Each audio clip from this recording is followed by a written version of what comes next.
Assassination Classroom is an action anime released in 2015 by Studio Lerche. This production company is famous for School Live, a show where students are fighting in a zombie apocalypse while still trying to be students. And also Danganronpa, a show where students are desperately trying to kill one another. You seeing a pattern here? I am. Lasting for 2 full seasons with 53 episodes total, Assassination Classroom covers not only what it means to be an assassin, but also a model student, all wrapped up in a premise that borderlines the absurd. What do I mean by that? Well, ladies, gentlemen, and others, today on Glass Reflection, we are going to be looking at the story of E-Class and their journey out of failure, as well as the yellow octopus who makes it all happen. Assassination Classroom. Let's jam. Welcome to Kanugigaoka Junior High, a school with a very interesting history and tradition. Following the doctrine of the school's principal, underperforming or otherwise delinquent students are sent up a nearby mountain to the school's old campus as a punishment of sorts. Isolated from the rest of the school, these delinquents face a trial by fire, where they are expected to either shape up or come to terms with their lot in life. Enter Koro-sensei. This is where things get weird. A mysterious octopus-looking alien being, Koro-sensei claims responsibility for the recent destruction of Earth's moon. He also informs the world that in a year's time he plans to do the same to Earth.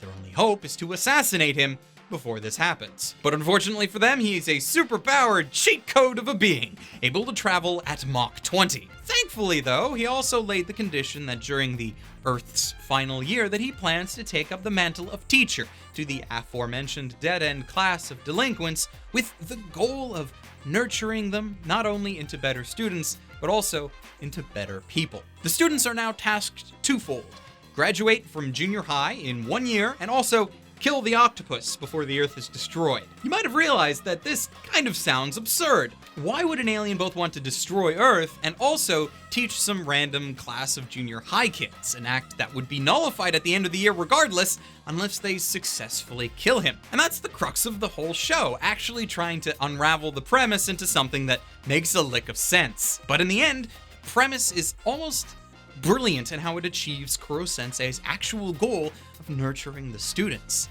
These kids all have problems that got them to where they are. And honestly, the biggest obstacle for any of them to improve would just be getting the motivation to do it. Hell, sometimes I have a hard time motivating myself in the morning just to get out of bed. So I understand. But the end of the world is a hell of a motivator. At the same time, though, the show likes to put a lot of emphasis on its comedy. It uses the absurdity of the situation to make light of things, from the backstories of the students, to introducing a super advanced AI as a virtual student, to having a language teacher called Bitch Sensei due to her developed looks and snarky attitude. But the comedy is not the show's strong suit, which might confuse you if you look at it too briefly. See, you could view the harsh contrast between the show's attempt at comedy and its more dramatic attempts at teaching the students life lessons as a negative. You might be tempted to think that the show is unfocused and it doesn't know if it wants to be a comedy or an action drama, but I look at it slightly differently. The comedy of the show, to me, is more of a mask, a front, more like armor for the show. It's something put into place to cover and protect the more serious heart of the narrative. It helps that not much of the comedy lands in English like it's supposed to, which, only adds to the nature of the front. As LOL random or obvious as the jokes tend to get, the increased levity is an overall boon to the series as it attempts to build these characters into greater versions of themselves. Well, as best as it can, anyway. One of the slight downsides to this is that the cast is rather large. It is a full classroom of almost 30 students, not accounting for the 3 teachers, the groups of students from other classes, and the myriad of antagonists over the course of the show. So it's not an easy task to try and develop this many characters effectively. This leads to the majority of students having only a few notes to them, while a decent amount of development is instead spent on the big 3, or the RGB characters if we go by their hair colors: Karma, Kaede, and Nagisa. Outside of the RGB crew, the most we get is about half an episode's worth of development per student.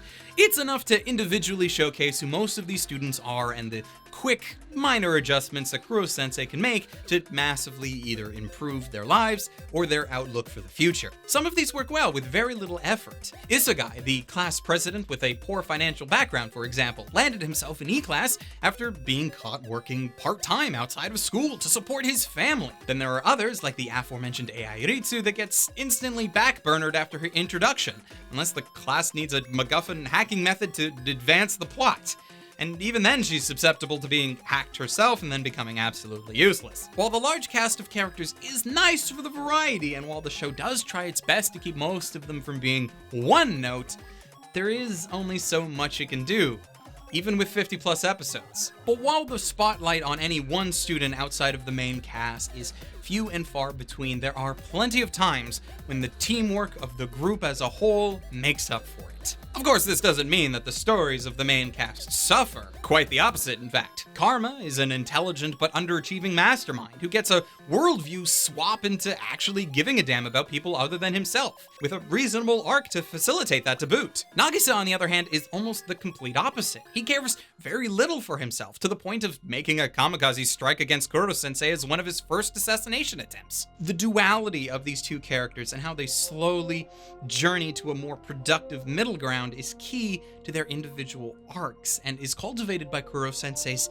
unique methods. Koro-sensei himself is the enigma of the series. His personality is primarily portrayed by a smile that very rarely leaves his face, and his mannerisms are shown as varying tentacle movements. You don't really know why he's doing what he is doing or for what purpose, but very rarely are we ever made to believe that he doesn't have his students' best interests at heart, despite their almost constant attempts on his life. Credit for my enjoyment of his character, though, must come down to both of his actors. While I at no point doubted the ability of Jun Fukuyama to pull off the more bizarre idiosyncrasies of Koro-sensei, I have to admit that the English performance by Sonny Strait caught me off guard.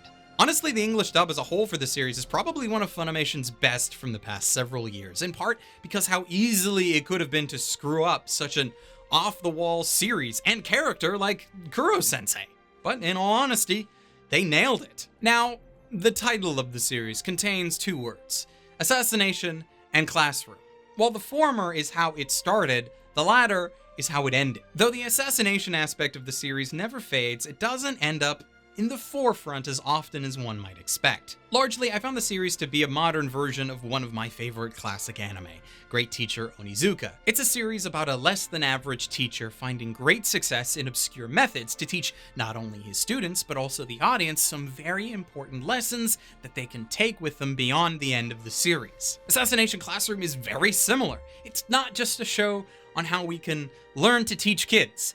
In fact, I would wholly suggest that we don't do this to kids because that could get dangerous real fast. But rather, the show ends up having some very entertaining things to say on how we can teach ourselves for the better, whether we're students or not. It's not the easiest show to recommend at its start, but if you've seen it all the way through, I hope you'd agree with me that it was totally worth watching. Assassination Classroom just has this level of fun to it that's hard to describe. Its art style is sharp and colorful, so even being about trying to kill some alien squid creature, it also feels like everything I wished school was actually like. Not only did I enjoy watching this series about a bunch of underdogs learning to accept themselves and build their personalities for the better, but I feel like, to a point, I learned a thing or two about myself as well. And for that, Koro-sensei, I thank you.